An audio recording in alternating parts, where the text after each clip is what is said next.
Once mom gets discharged, I'm counting on you to take care of her. What? You're going to be the one taking care of her? It's obvious we're family. He threatened me with divorce papers when I refused to take care of my mother-in-law. Do you want to be a poor single mom? If you don't, then just do as you're told. I can't take it anymore. I'm so done with this life. Just watch it. I'll make you regret this for sure. My name is Catherine. I'm 43. I live with my husband, Bob, and our high school-aged daughter, Emma. We get by on Bob's salary and the part-time work I do to support our family. We're not rich by any means, but we have a reasonably good life. Then one day, the worst thing happened. Catherine, it looks like mom has collapsed and has been taken to the hospital. Ah, your mom. My mother-in-law lies alone at home, but she's spry for her age. Apparently, she hurt her back in an accident while she was out shopping and now has to stay in the hospital for a while. Anyway, it's good that her life's not in danger. I'll go check on her at the hospital tomorrow. All right, take care. Aren't you coming? Huh? Why would I? Right, okay, I'll go alone. Please send my regards to your mom. Why? I don't visit my mother-in-law in the hospital. That's because I've cut ties with her. I've been married to Bob for 20 years. Since the beginning, my mother-in-law has detested me and has gone out of her way to make life difficult. You're really inefficient, aren't you, Catherine? You're not suitable for my son. I wish he had a better wife. I never imagined you'd be this useless, enduring the continuous verbal abuse from my mother-in-law that wore down my spirit. Whatever I did, it was always, father-in-law is useless, not good enough. Poor Bob. And so on. I was met with complaints every time we met. But I held on as long as I could because she was Bob's mother, whom I love. However, even after my daughter Emma was born, the mother-in-law's harsh words did not stop. On the contrary, she started finding fault with Emma as well. Just great, the long-awaited grandchild is a girl. She can't carry on the family name. She's of no use. If it's a girl, she should just at least be pretty. Who on earth does she take after? Amidst the difficult days, the worst situation that finally decided the end of our relationship occurred one day when my mother-in-law was unusually relaxed at our house. My daughter ran up to her with a picture book. "Granny, can you read this?" The moment Emma handed over the book, mother-in-law knocked it down and hurled at Emma, "Don't touch me with your dirty hands. I don't need an unattractive grandchild like you." Emma was startled by her grandmother's loud voice and began to cry. "Granny's scary." I must have been very sad. She was sobbing, and it hurt me to see her like that. Even yelling at my young daughter, I had reached my limit. "Hey, mother-in-law, what do you think you're doing?" I rushed over, but my mother-in-law showed no signs of remorse. Rather, she snapped, "It's your daughter's fault. You've got to be kidding. I saw what you did. You knocked Emma's book out of her hand, didn't you? Trying to touch me with her dirty hands? Dirty hands? Can you say that? If you're going to do this to my daughter, don't come to our house anymore. They'll get cheeky with me. I don't care about you all. Why did you come to see Bob? This is also the house of me and Emma. Stop making silly excuses." In this way, my mother-in-law got into a big argument. Bob just stood there flustered, saying, "Hey, both of you, please stop," and didn't even warn his mother. She eventually went home grumbling all the while, but this proved to be the final straw. "I can't deal with your mother anymore. I'm fed up with you not defending me and Emma. Let's get divorced." When I said that, Bob started flustering again. "Hey, wait a minute. Even I find my mom tough to deal with. I just couldn't say anything because it was all so sudden. Today, I'm on your side, Catherine and Emma. People can say anything they want, but unless you act on it, it means nothing. Anyway, I can't take it anymore." Then my husband made a proposal. Okay, if you insist, Catherine, I don't mind if you cut ties with my mom. But please, I beg you, don't divorce me." I was torn. Would there be any benefits staying with such an unreliable husband in the future? Even if we cut ties, could I really avoid any interaction with my husband's mother forever? In the end, the reason I didn't go through with a divorce was because of our daughter. Our daughter adores her father, and he's a good and caring dad when he's with her. For our young daughter's sake, taking away her father right now wouldn't be right. So I decided to put the divorce on hold on the condition that I'd sever ties with my mother-in-law. But if anything else happens, I won't be lenient. I get it. I'll talk to my mom too. And with that, we reached an agreement, and I severed ties with my mother-in-law. I'll never let my daughter meet her grandmother again. That was a condition of our reconciliation. After 10 years, I can't forget what my mother-in-law did. As for visiting her, that's out of the question. Frankly, what happens to my mother-in-law isn't my business. A few days later, my husband came to me with a serious look on his face. Catherine, I need to talk. What is it? My husband looked awkward in response to my question. It's about my mom. Apparently, she'll need care after she's discharged. So what? It'll cost a lot if she goes to a facility, right? So I was thinking we should take care of her at home. Oh, that's impressive. Good luck.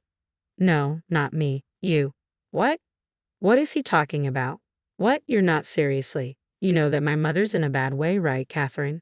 He fell silent. The fact that he even suggests this was beyond my comprehension, to avoid any unwarranted expectations.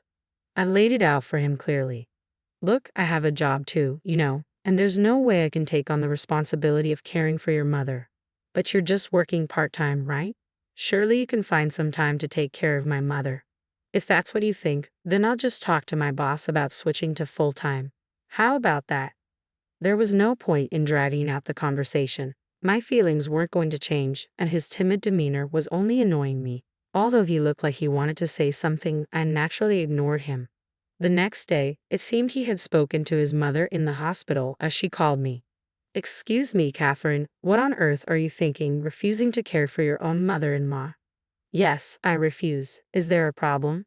Her bizarre shriek came through the phone when faced with my calm response.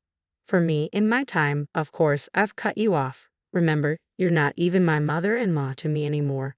I have no desire to help you with your care. What did you just say? How dare you? You and that errant child absolutely will not tolerate this refusal.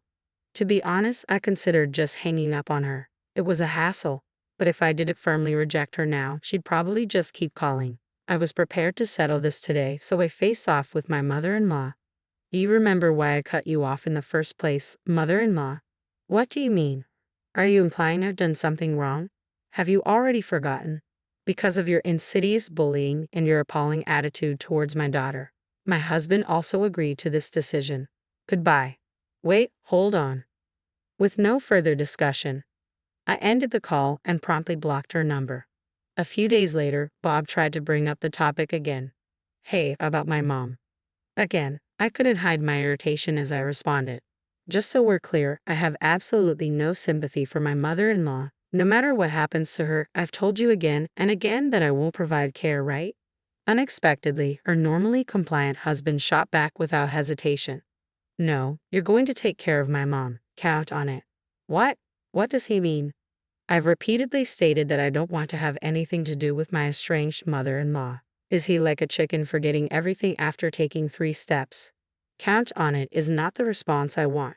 I said I will provide care, remember? I fired back defiantly, but my husband is different today. No matter how much I argue, he persistently pushes back. The heated argument I had with my mother-in-law on the phone days ago came to mind. Probably my mother-in-law had given him a piece of her mind afterward. Anyway, you're going to take care of my mom. It's obvious, isn't it? Former family, right? Remember, it was your idea to cut ties with your mother. That was then. My mom is now weak, and it's a different situation. She's not as energetic as she was after hospitalization. Yet you're still talking like a child. Childish? Me? The reason we're in this situation is because of that damn mother-in-law's childish harassment. And according to the conversation on the phone, your mother seemed pretty lively, didn't she? And even my husband repeatedly demands. I take care of his mother. I'm not going to back down. No matter what you say, I can't do what I can't do. And if it's that important to you, you can do it yourself. At that, her husband silently handed her a sheet of paper. What's this? Can't you tell? It's a divorce paper. To her shock, her husband had presented her with a completed divorce form. If you don't want to get divorced, take care of my mom. My silent disbelief only prompted my husband to pressure me more. You'd be in trouble if we divorce now, right? Emma will be a college student next year. You just a part-timer. Can't possibly survive if you divorce me now, right? If you don't like it, just do as you're told. The man who didn't consider my feelings, using our daughter as leverage to threaten me. I just can't continue being married to someone like this. It's impossible. The moment I was convinced of this, I felt my feelings for my husband quickly disappear. I'm going to end this. That's what I thought. Hey, are you even listening? You were all fired up just a moment ago. Now, a divorce is a reality. Are you scared? My husband looked down at me, laughing. My daughter came into the room, probably hearing us argue. Hey, I heard raised voices. What's going on? Then my husband started a tirade on Emma too. Oh, you're just in time. You'll be helping with your grandmother's care too. What? Why me? It's obvious, isn't it? She's your beloved grandma. You could at least help with the caregiving. I couldn't believe that they would impose my mother-in-law's care on my daughter without a second thought. I was so pissed off that I signed the divorce papers as fast as I could. What are you doing, Catherine? Isn't it obvious? I'm signing the divorce papers. I'll go submit them once I'm done. Perhaps he hadn't expected me to agree to the divorce so easily. Bob started to panic. Oh, hey, enough already. Did you even listen to me? You're going to be the one who's going to have a hard time if we get divorced. I don't care. Compared to staying involved with you, any hardship seems bearable. With divorce papers in hand, I began to prepare to leave. Then, perhaps numb to the situation, my husband took the final step. Are you sure about this? If we divorce, you'll have to give up Emma. I'm warning you, I'll get custody. You'll never see our daughter again. A husband who had no doubt in his mind that he's superior to his wife. Truly, how stupid can you be? Even if we get divorced, I will not give up my daughter. I will do whatever it takes to provide for my daughter at all costs. I will get custody of Emma. Shut up. Considering our financial situation, it's natural that I get her. You won't see our daughter again. Tough luck. At that moment, Emma, who had been quietly listening, chimed in. What are you talking about? I'm going with Mom. Ha! At Emma's words, Bob stood there dumbstruck. What are you saying? If you follow your mother, Catherine, you'll only face hardship. I don't care. It's better than being with you, Dad. I would never want to take care of Grandma. That's right. My daughter had not forgotten what my mother-in-law had done to her in the past. I really hate Grandma for bullying Mom. I'm also disgusted with you, Dad, for not helping my mom. I don't care about the money. I'm going to live with Mom. At my daughter's words, a surge of indescribable emotion welled up within me. I had hoped she would choose to come with me, but I never imagined that she thought it through so much. My husband, looking quite pathetic, started trying to persuade us to stay. Wait just a second. Wait, if you're gone, who's gonna take care of the house? Why don't you do it yourself, Dad? My daughter responded with a smirk. You can take care of Grandma and do all the housework all by yourself. That's impossible. I have a job, you know. So what? Mom has been working and doing house chores, and you want her to take care of Grandma on top of that, expecting others to do what you won't do yourself. That's ridiculous. My daughter gave my husband a thorough tongue lashing, leaving him completely stunned. Eventually, he resorted to his usual tactic of crying to win us over.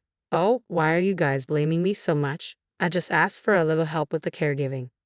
There was a time when we might have let it slide, but neither my daughter nor I have that kind of patience anymore. Looking at my crying husband, all we could do was shake our heads in disbelief. Let's go, Mom. Let's hurry up and pack our things. Right. My daughter and I each packed our belongings, took the divorce papers, and left the house. My husband kept crying, trying to stop us until the last moment, but of course, we ignored him completely. We submitted the divorce papers at the city hall, and our divorce was finalized. My daughter and I decided to live at my parents' house for a while. By the way, my family runs a flower shop. Right now, I am working part-time and helping out with the family's flower shop, trying to save money for my daughter's college tuition. My husband continued to contact me persistently even after that.